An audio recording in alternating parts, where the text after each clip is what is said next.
Jocks, and welcome back everyone. So Millenium moved to third place in the league now, clearly setting themselves aside, and we want to go straight back to the start, the picks and bans in the beginning of that game. A couple of choices to go with straight away, immediately, Syndra LeBlanc once again. So this is the first time I've seen Syndra into LeBlanc in Europe, where I haven't gone, that didn't work. Pekka out-farmed Kerb by a massive margin. He was containing him. They traded 1-for-1, and that was the first time you could really see the mechanical level of a Syndra player matching up against LeBlanc. Interestingly, Kevin playing not Irelia for the first time in 5 games. He had 4 back-to-back-to-back on Irelia.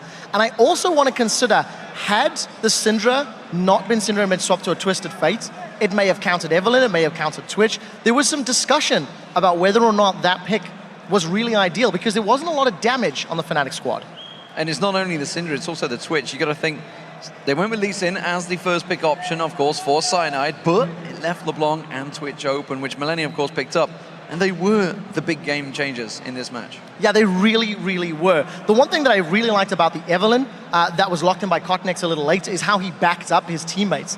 The first replay that we've got, if we pull that up onto your screens right now, is Fnatic making a play onto Kevin. They tried to shut him down. Let's roll this clip out. And what I want you guys to keep your eyes on is the mini-map. You'll notice that Cotnex is trying to save Kevin, delaying the attack, but look at Kerb, look at J-Reed, they're coming in for support, and all of a sudden, this 3v1, after the Blood Well is popped, now becomes an advantageous situation for Millenium. The burst damage is great, and J-Reed, with an incredible flash Zenith Blade, he ends up saving Kevin's life, so it's 2 for 0. That was the kills and the goal that Kerb needed to just start accelerating finding picks. But the thing is, they did trade picks back and forth often throughout this entire game. It was very exciting to watch. Yeah, it just showed how close these two teams were, and you could tell actually that they do practice against one another quite a lot in this matchup. But another fight that broke out, very close, but again, it was the LeBlanc making the picks. Yes, and again, an Evelyn with a flank. Let's pull that second replay up onto your screen. This comes in a little later in the game, but before we start, 40 minutes in, there's only 2,000 gold that separates these teams. Millenium had great dragon control, but Fnatic were farming like absolute machines. Let's roll this clip out and keep your eye on Cotnex's position. He's gonna get a great 3-man flank with that Agony's Embrace.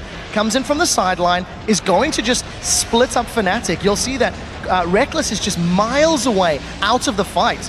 And I love the burst damage that comes onto Creaton in just a moment here. Very good plays. We do see that Cyanide unfortunately gets popped out, which happened a few times. Let's roll this clip through at normal speed, just so we can see the final pick.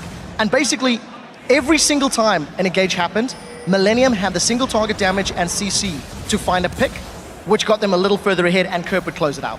Yeah, such fantastic play.